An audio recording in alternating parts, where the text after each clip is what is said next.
Hello everyone, welcome to my channel Social Galaxy. तो चलिए आज हम बात करने वाले हैं एक और गवर्नमेंट जॉब की। ये वैकेंसी बहुत ही खास वैकेंसी होने वाली है, बहुत ही बढ़िया वैकेंसी मैं इसको बोल सकती हूँ। और वैसे ही बढ़िया या इसको एक खास वैकेंसी क्यों बोला जा रहा है, क्योंकि देखिए ये एक ऐसी वैकेंसी है जो गवर्नमेंट तो है ही, साथ में इसमें आपको कोई एग्ज़ाम सेंटर की या जॉब लोकेशन की टेंशन नहीं होने वाली है। इससे पहले वाली कुछ हमारी वैकेंसीज थी जिसमें आपको पर्टिकुलर किसी एक स्टेट में जाके ही जॉब करनी है या पर्टिकुलर किसी एक स्टेट के ही लोग भर सकते हैं, इस टाइप की वैकेंसीज नहीं है। तो ये जो वैकेंसी है वो आयुष मंत्रालय की तरफ से वैकेंसीज निकाली गई हैं। दूसरी इसमें खास बात ये है कि आप जो है 10th और 12th के बेसिस पे हो या ग्रेजुएट बेसिस पे हो, 10th, 12th और ग्रेजुएट बेसिस पे तीनों ही टाइप की वैकेंसीज यहाँ आपको देखने को मिलेगी। और तीनों ही जो कैंडिडेट्स हैं जिनके पास 10th है, 12th है या ग्रेजुएशन की हुई है, तीनों ही टाइप के लोग इसको भर सकते हैं। तो ये बहुत ही बढ़िया वैकेंसी इसलिए मैं इसको बोल रही हूँ। और ये आयुष मंत्रालय की तरफ से वैकेंसी निकली हुई है, परमानेंट जॉब है, गवर्नमेंट जॉब है, कोई प्राइवेट वैकेंसी नहीं है ये। चलिए इस वीडियो में पूरा देखेंगे कि कौन कौन सी पोस्ट यहाँ पर आयुष मंत्रालय ने हमारे लिए निकाली हैं। तो देखिए डेट आप देख ही सकते हैं। ऑनलाइन एप्लीकेशन जो है 1 अगस्त से स्टार्ट हो चुका है। जैसे ही अगस्त का महीना स्टार्ट हुआ इन्होंने एप्लीकेशन जो है स्टार्ट कर दिया। लास्ट डेट इसकी 31 अगस्त होने वाली है। पूरा महीना पड़ा है आपके पास, आराम से आप अप्लाई कर सकते हैं और पूरा नोटिफिकेशन आराम से पढ़ सकते हैं, डिटेल ले सकते हैं इसकी। और चाहे तो वीडियो में जो आपको ठीक ठीक लगे वो स्क्रीनशॉट भी ले सकते हैं। टोटल पोस्ट यहाँ पर 394 सीट्स निकली हैं, कोई कम सीट नहीं है। 394 सीट्स भी काफ़ी होती है। तो ये जो वैकेंसीज है ऑलरेडी स्टार्ट हो चुकी है अप्लाई करना, तो अगर आप चाहें तो अप्लाई कर सकते हैं। तो चलिए आगे बढ़ते हैं और देखते हैं वीडियो में कि क्वालिफिकेशन की बेसिस पे कौन कौन सी पोस्ट निकली हैं और हमारी जो है उसमें सैलरी कितनी दे रहे हैं। तो चलिए वीडियो को पूरा एंड तक ज़रूर देखिएगा, क्योंकि अगर आप बीच में आधी छोड़ देंगे तो आपको फिर क्लियर नहीं होगा। चलिए पोस्ट की बात करें, अभी मैंने आपसे कहा था 10th, 12th और जो ग्रेजुएशन लेवल पर है वो तीनों ही पोस्ट निकली हैं। तो देखिए जैसे कि 10th पास जो कैंडिडेट हैं वो अप्लाई कर सकते हैं स्टेनोग्राफर ग्रेड 2 में, और ये लेवल 4 की आपको सैलरी देगा। तो 10th पास वाले जो हैं स्टेनोग्राफर के लिए अप्लाई कर सकते हैं।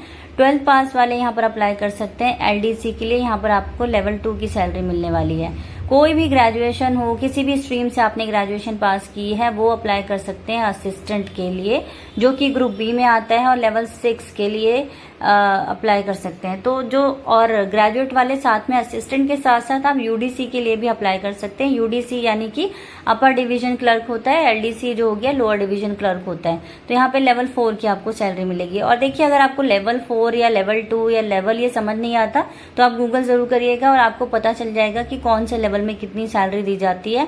तो 10th पास हो गया, 12th पास हो गया और ग्रेजुएशन आपने किसी भी स्ट्रीम में की हो तो आप असिस्टेंट और यूडीसी के लिए अप्लाई जरूर कर सकते हैं। ये बहुत ही ज्यादा एक वो है कि कॉमर्स वाले किस में कर सकते हैं या साइंस वाले हैं तो किस में कर सकते हैं। यहाँ पर ऐसा इन्होंने कोई मेंशन नहीं किया है। आपके पास ग्रेजुएशन किसी भी स्ट्रीम में है तो आप असिस्टेंट और यूडीसी के लिए एप्लीकेबल हैं, अप्लाई कर सकते हैं। तो ये वैकेंसी जो है पोस्ट वाइज मैंने आपको बता दी है कि कौन कौन सी पोस्ट के लिए कौन कौन सी क्वालिफिकेशन चाहिए।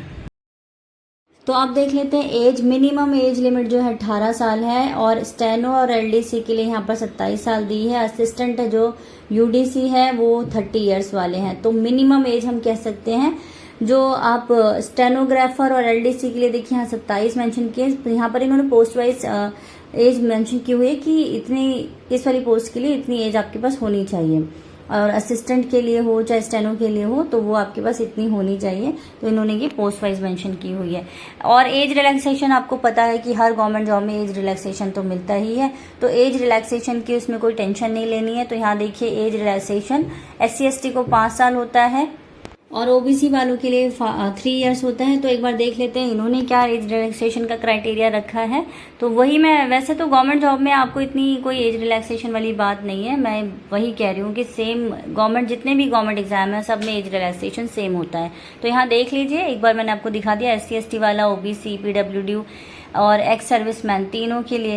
PWD एक्चुअली क्या है, नॉट एप्लीकेबल है, वो अप्लाई नहीं कर सकते हैं।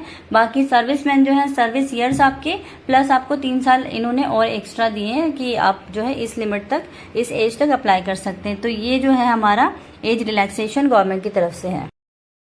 आगे देखते हैं और हम बात कर लेते हैं, इस वीडियो में देखते हैं और क्या बताया हुआ है। मैं पूरी तरह से डिटेल इन्फॉर्मेशन आपको प्रोवाइड करने की कोशिश करती हूँ। अब बात करते हैं सिलेक्शन प्रोसेस का। तो सिलेक्शन प्रोसेस वही सेम है। यहाँ पर आपको एक रिटर्न ऑनलाइन एग्जाम देना होगा, MCQ बेस्ड होगा पूरी तरह से। जो शॉर्टलिस्ट हो जाएगा कैंडिडेट, उसको जो है स्किल टेस्ट के लिए बुलाया जाएगा।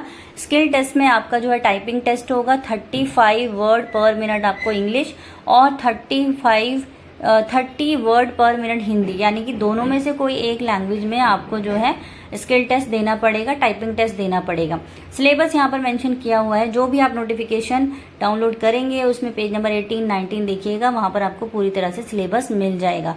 तो टाइपिंग टेस्ट आपको या तो हिंदी आनी चाहिए या इंग्लिश आनी चाहिए, दोनों में से कोई एक लैंग्वेज में टाइपिंग टेस्ट आपका होने वाला है। तो ये आपका यहाँ इन्होंने मेंशन कर दिया स्किल टेस्ट। तो चलिए एक बार फीस वगैरह देख लेते हैं। यहाँ पर देखिए जनरल, OBC, ये B और ओब्लिक आपको C दिख रहा है, ये ग्रुप्स हैं। अगर आप ग्रुप B में अप्लाई करोगे तो 700 देनी पड़ेगी, अगर आप ग्रुप C में अप्लाई करोगे तो 300 देनी पड़ेगी। जनरल OBC वाले अगर ग्रुप B में कर रहे हैं तो 700 है, जनरल OBC वाले अगर ग्रुप C में अप्लाई कर रहे हैं तो 300 है। और ये देखिए SC ST वगैरह के लिए, फीमेल्स के लिए कोई फीस नहीं है यहाँ पर। ये B/C आप कंफ्यूज मत हो जाइएगा, ये ग्रुप की हैं। जो भी आप ग्रुप में अप्लाई करेंगे, जो जिस ग्रुप की पोस्ट में आप अप्लाई करने वाले हैं उसके अकॉर्डिंग यहाँ पर फीस है। तो ये जो फीस है इन्होंने गवर्नमेंट ने इस तरह से रखी है। और हमेशा की तरह फीमेल्स के लिए कोई फीस नहीं होती है गवर्नमेंट में, SC ST के लिए नहीं होती है, AWS के लिए कोई फीस नहीं है। तो आप लोग बड़े आराम से अप्लाई कर सकते हैं। अब मैं इसका आपको एक ऑफिशियल नोटिफिकेशन दिखा देती हूँ। यहाँ पर आपको सिलेबस दिखा देती हूँ। असिस्टेंट वाले के लिए आपको 100 मार्क्स का एग्जाम देना होगा। सिलेबस आपको इसका इसी वेबसाइट पे जाएंगे आप तो आपको जो है वो सिलेबस मिल जाएगा। तो मैं अभी आपको दिखा दूंगी कि इसकी वेबसाइट क्या है। असिस्टेंट के लिए आपको जो है 100 मार्क्स का पेपर देना होगा। तो इस सिलेबस मैं बाद में आपको लास्ट में दिखाऊंगी, या आप खुद भी डाउनलोड करके पूरी तरह से देख सकते हैं। असिस्टेंट हो गया। आगे UDC के लिए देख लीजिए, यहाँ पर 50-50 25-25 मार्क्स के यहाँ पर जो है 100 मार्क्स का टोटल ये भी एग्जाम होने वाला है। जनरल इंग्लिश, जनरल इंटेलिजेंस और मैथ्स हो गया, जनरल अवेयरनेस, इस टाइप के क्वेश्चन आएंगे। थोड़ी सी ब्लर आ गई है फोटो, बाकी आप नोटिफिकेशन खुद से डाउनलोड करके ही पूरी तरह से सिलेबस देख सकते हैं। कोई ज्यादा मुश्किल सिलेबस नहीं है, कोई ज्यादा मुश्किल इन्होंने मैथ्स वगैरह भी इतनी नहीं डाली है। तो यहाँ पे जो है 100 मार्क्स के पेपर होने वाले हैं ऑलमोस्ट सभी पोस्ट के, और 20-25 मार्क्स के जो है इन्होंने कैटेगरीज बना दी है। जनरल अवेयरनेस, इंग्लिश, ये सब तो ऑलमोस्ट सब में ही आता है। मैथ्स वगैरह हो गया, रीजनिंग हो गया। तो ये आप लोग अगर गवर्नमेंट जॉब की अप्लाई कर ही रहे हैं मोस्टली अदर सब्जेक्ट में या अदर डिपार्टमेंट में, तो ये आपके लिए मुश्किल नहीं होगा, क्योंकि आप लोग पहले से ही प्रिपरेशन कर रहे हैं गवर्नमेंट जॉब की। तो सिलेबस इतना कोई मुश्किल नहीं होने वाला। LDC के लिए भी यहाँ पर देखिए वही जनरल इंग्लिश हो गया, इंटेलिजेंस हो गया, एप्टीट्यूड हो गया, जनरल अवेयरनेस हो गया। और स्टेनो के लिए भी सेम वही होने वाला है। तो 100 मार्क्स का सिलेबस ऑलमोस्ट सबका, सारी पोस्ट का सेम होने वाला है। आजकल वैसे ये बहुत सही है कि अगर आप किसी एक गवर्नमेंट जॉब के लिए प्रिपेयर कर रहे हैं तो आप बाकी में भी भर सकते हैं, क्योंकि ऑलमोस्ट जो सब्जेक्ट होते हैं वो सेम ही होते हैं। तो किसी एक पर्टिकुलर कोर्स को लेके नहीं बैठ जाना है कि हाँ इसी में ही अप्लाई करना है, यही चाहिए। एक होता है आपका एक पर्सनल, हमारी ड्रीम होती है कि हाँ यही चाहिए, अच्छी बात है, बट हमें ऑप्शन भी रखने चाहिए कि अगर इसमें नहीं हुआ तो इसमें हम कर सकते हैं अप्लाई। तो मैं आपको इसकी जो है एक ऑफिशियल वेबसाइट जो हमारे पास होती है वो दिखा देती हूँ, और उसमें आप अगर क्लिक करेंगे तो पूरा नोटिफिकेशन आपको डाउनलोड होके आप पूरी तरह से उसमें डिटेल में सिलेबस ले सकते हैं। तो देखिए ये इसकी ऑफिशियल नोटिफिकेशन है, central council for research Ayurvedic science. तो ये CCRS आपको वहां पर टाइप करना होगा, फिर गूगल पे, फिर आपको पूरा ये जो डिपार्टमेंट है वो खुलकर आएगा, उसमें आप जाएंगे। तो पहले आप अपने आप को रजिस्टर करेंगे, फिर आप जो है अप्लाई कर सकते हैं, पूरी तरह से फॉर्म भर सकते हैं, और फॉर्म भरने के बाद आप सबमिट कर सकते हैं, फिर उसका प्रिंट आउट भी निकाल सकते हैं। तो अगर आपने पहले से रजिस्टर किया है तो आप लॉगिन करके कर लीजिए, अगर नहीं किया तो फर्स्ट टाइम में आपको रजिस्ट्रेशन करना होगा। CCRS की वैकेंसी पे आप जाएंगे।